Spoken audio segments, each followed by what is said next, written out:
Ang tatanong ko lang po ay yung pangati po ng balat ko po sa leeg, lalo na po kapag mainit po.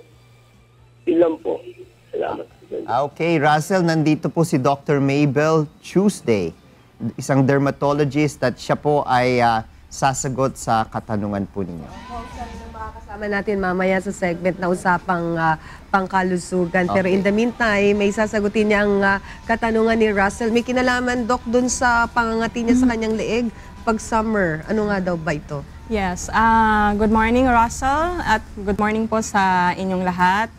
Bali, ang rashes ay very common talaga, lalo na kapag mainit ang panahon. So, sa case ni Russell, nasa leeg ka mo at malamang ito ay kumakate.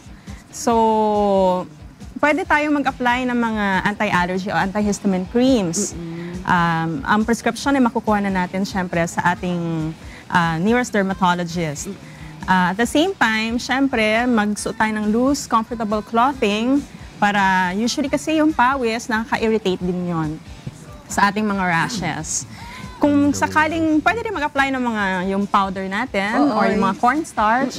So kasi alam natin yung bungang araw, no? Yung prickly heat.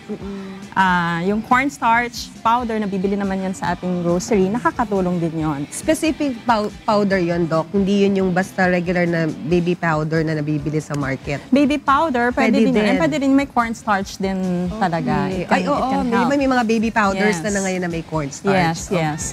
Pero usually kung talagang yan ay namumula, makate, nagpapa-apply talaga kami ng mga creams, no? Antihistamine, anti-allergy creams.